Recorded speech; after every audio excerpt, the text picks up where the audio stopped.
Hi there. So it's been a bit of a busy day today at the Jamal house.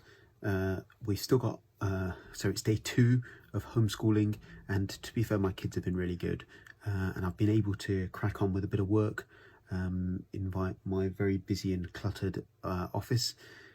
So I've been looking and reading, trying to keep up to date with what's going on, and it seems there are still practices that are carrying on business as usual, which really surprises me because, we said there was no clarity, we need clarity, and people were unsure of what to do. But now we have that clarity.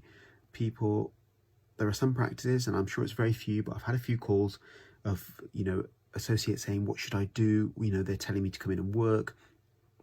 And I find this rather surprising because as far as I read, the guidance is clear cut. Having said that, TDS, the insurance indemnity provider, issued something to say that you've only been told to reduce treatment, not stop treatment.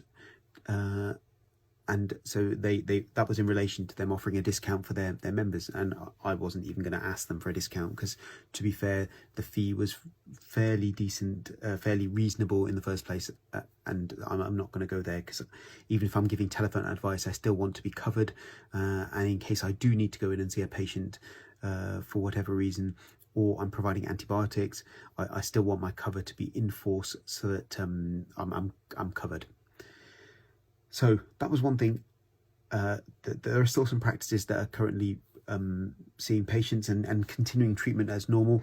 One associate said that she felt it was unreasonable and she didn't want to work, but she was just checking that was the right thing.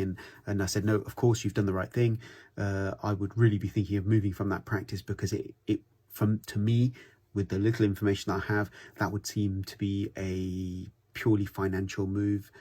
I would be very cautious about continuing to work for a practice like that because it would open up the question as to where else are they cutting corners, or where else it would just you'd leave with a bad taste, as it were, no pun intended. So I think that surprised me a bit.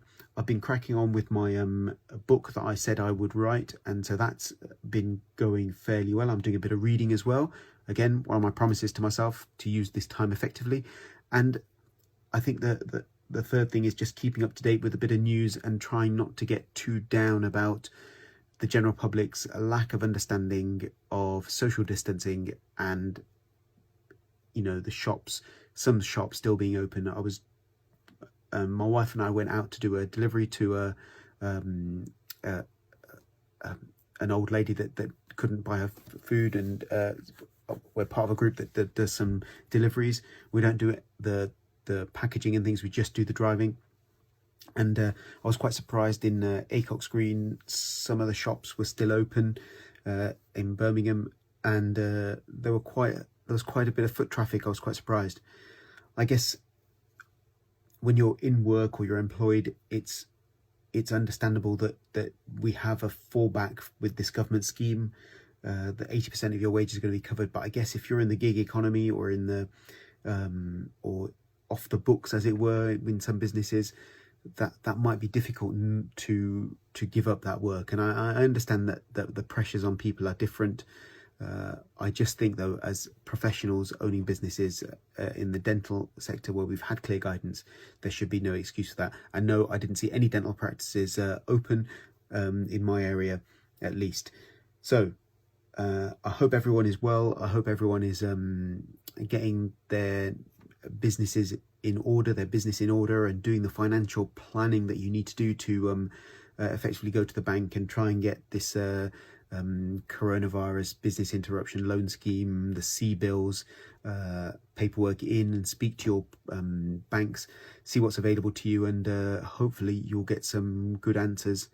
But remember, this is an extra loan. It's being made available and underwritten by the government to 80%, but as a business, it's just another loan. So don't take it just because it's available, although it's tempting. Do with a holiday, but no, that's not the reason why it's there.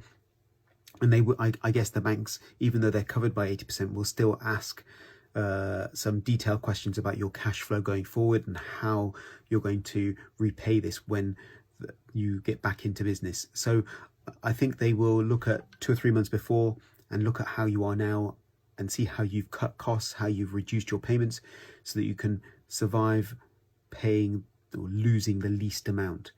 So it does need a bit of work, and this is where having your finances well organized and up to date makes a difference. Leslie, the lady that deals with my finances and accounts on Xero, on the online accounting system, is always on top of it. So it's really good that we can go into our finance package online and we can all have a look at it and see where we can make some savings and see what money was coming in before and how it's been affected. It's pretty easy, really. It's gone down to next to zero.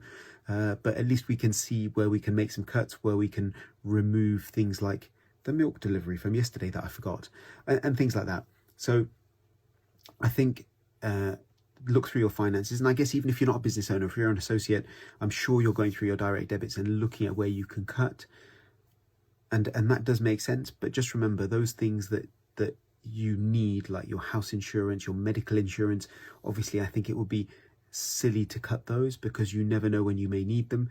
And for things like home insurance, I think burglaries and things like that are going to go on the up, especially if this doesn't cover everyone. If there are people out of work or crime, I think will increase in this period. So things like home insurance I would definitely keep, and things like car insurance you have to keep, and medical insurance, private medical insurance, I think is probably not a bad thing. That being said, go through your direct debits and standing orders, speak to people like Sky and Virgin and see if you can reduce your bills. Some of the companies will give you a payment holiday, or they'll give you a full payment holiday. And I think you have to be careful about what you're saying yes to, because what they'll do is they might say, oh, for these 3 months, we're going to knock your bill down to £5 a month instead of £40 a month. But all they're doing is adding that £35 you've saved over 3 months to the end of the term, and they're increasing your contract period by those 3 months. So effectively, you're having to stay with them longer.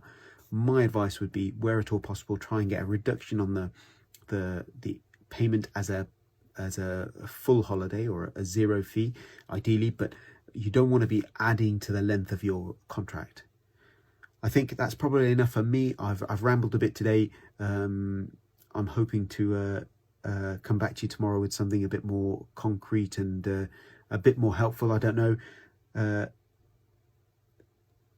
I'll touch on what I want to talk about tomorrow. Actually, no, I won't. I'll do that tomorrow. You guys take care, and I'll speak to you soon.